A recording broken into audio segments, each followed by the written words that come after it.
Berg, all of our parishioners, friends, visitors, and clergy, and everyone who's been a part of this construction project since day one, especially Gary Anzanini, the architect, Joe Corsentino of Corsentino Construction. Thank you very much. They all put this special effort to make this a holy and blessed project for our parish. And you know, Father Joseph came to parish council not too long ago, and he said he wanted to purchase some bells. And everyone kind of scratched their head, but you know what? We had 100%, and parish council got behind this, as everyone in our parish did. So a special thank you for all of your support, financial and so on. It couldn't have happened without our parish.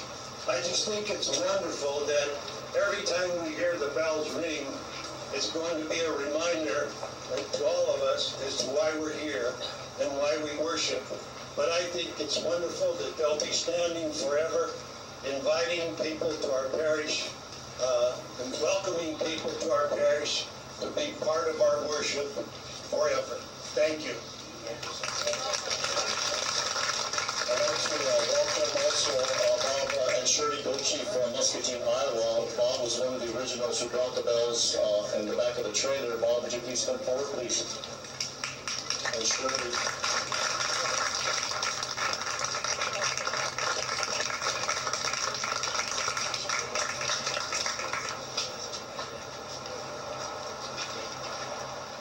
The moment I've been dreading ever since we took those down. I'm afraid this is going to happen. But it was kind of a joint venture between three of us to remove the bells. The parish council and our church kind of got stuck on what to do with them.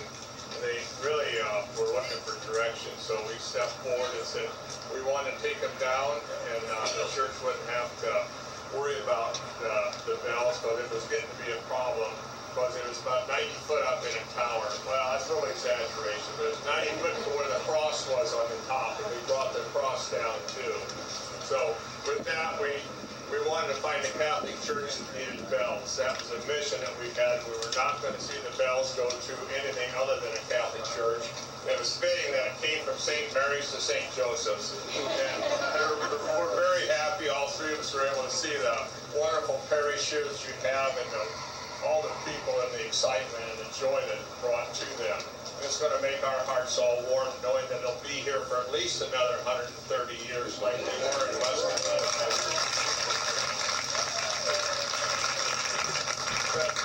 The simplicity of your bell tower is so elegant. I was afraid when they said they were getting an engineer involved that we was going to see something that was a little less than what they really deserved. But he did a wonderful job, and everyone else involved. And I'm so proud to be a part of this and be able to see the bells and listen to them again. And I hope you folks can ring them loud enough they can hear them clear back in Iowa.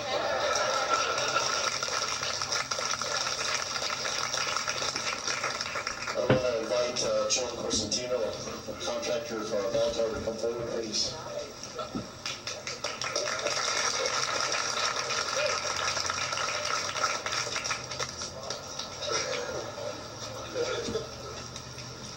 I would like to thank Father Joe for letting us do this. It was quite a project. I'd also like to thank everybody that was involved in it. It was a community effort, really, to build these. there was so many people that were so excited that we were doing this, and that we were able to get so many contractors involved in this project. It's just been amazing. And I'd like to thank everybody that worked on the project with us. Sometimes it's unfair because us being the general contractor, we get the credit with the architects and the engineers. But the truth of the matter is that it's everybody, from the person that cuts the trees down to the person that sets the bell in the tower. And it's not just us, it's everybody. And I'd like to thank Father Joe. It was amazing working with you.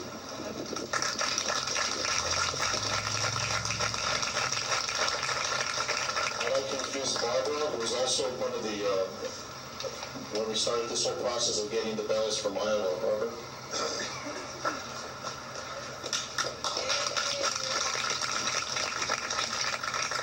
Good morning.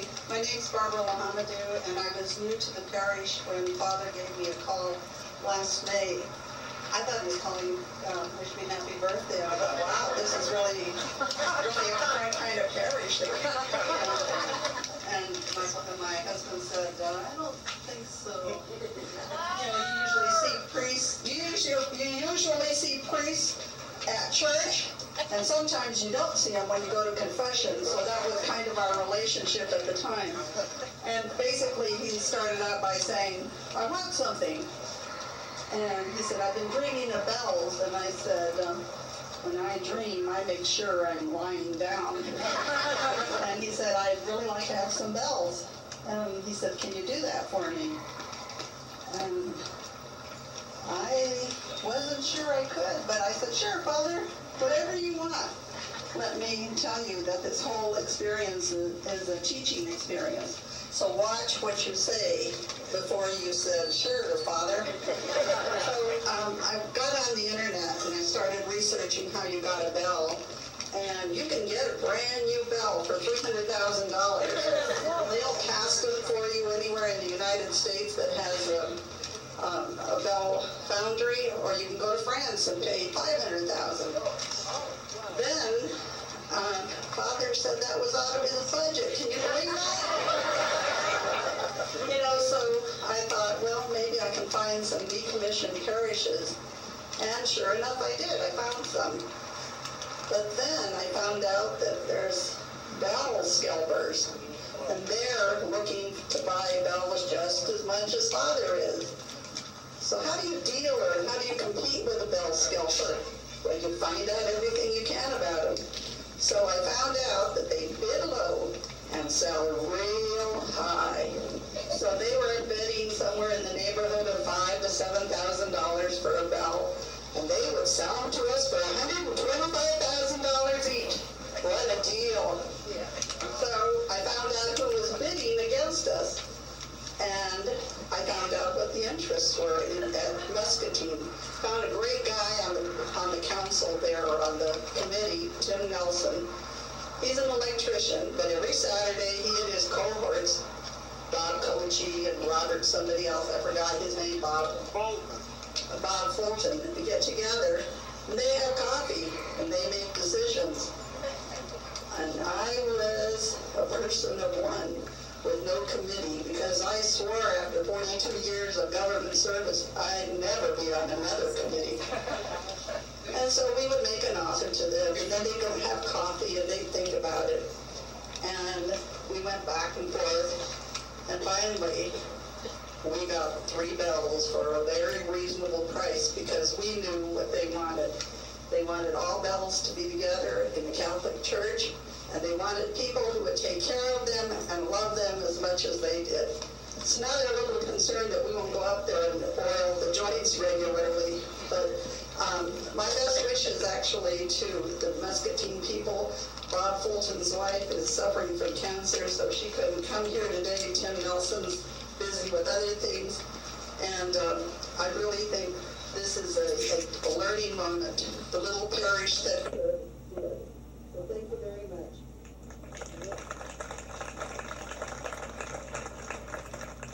There's another person I want to thank for making the bells. They delivered the bells, we came down to John Cesar's home around here, and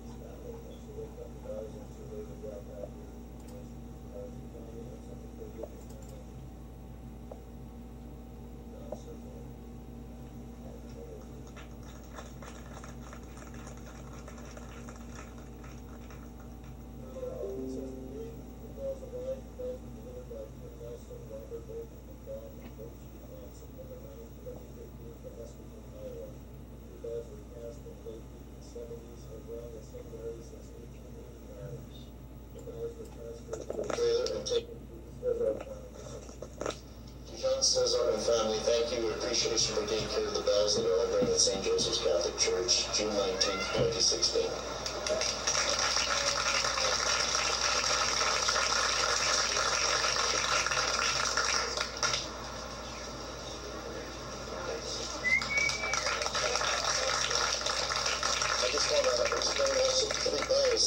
The biggest bell on the top is dedicated to the Sacred Heart of Jesus, and that's the largest bell. That's 2,500 pounds. The middle bell is dedicated to St. Joseph, 1,500 pounds. And the smallest bell is dedicated to our Blessed Mother, the Virgin Mary, and that's 600 pounds. So as we bring these bells, we are not only ringing the bells, but we're honoring the Sacred Heart of Jesus, St. Joseph, our patron saint, and of course, our Blessed Mother. Okay, so always remember that. Bishop.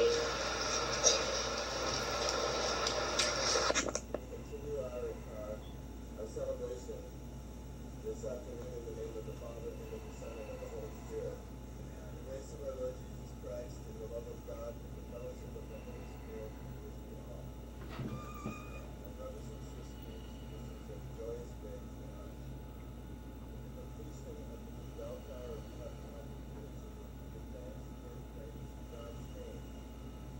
Bells have a special place in the life of God's people. The note of bells marks the hours of prayer, calls to celebration of the Lord.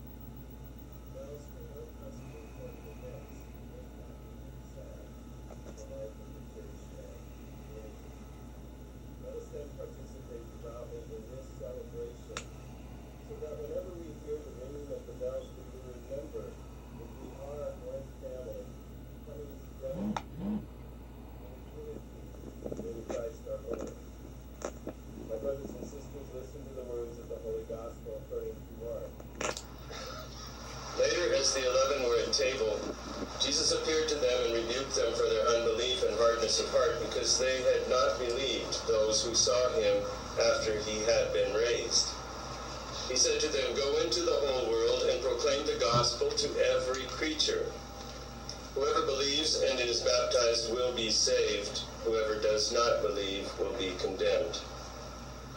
They went forth and preached everywhere, while the Lord worked with them and confirmed the word through accompanying signs. The Gospel of the Lord.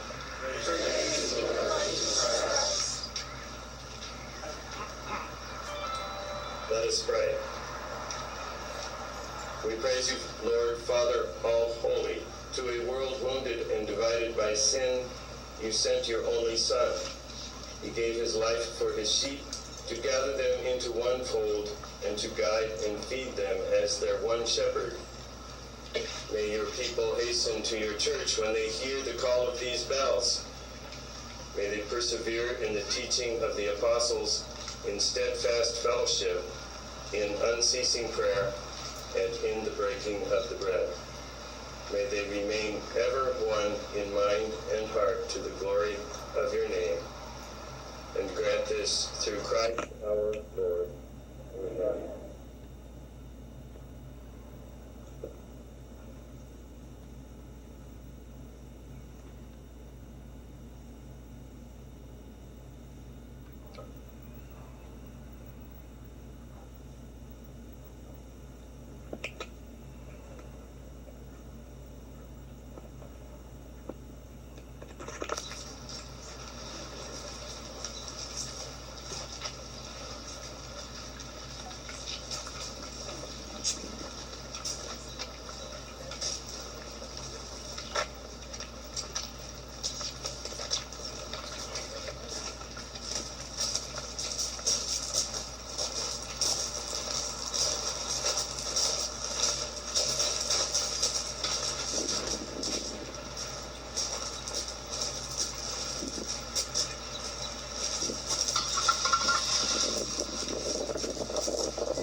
Go up. Come on, go up.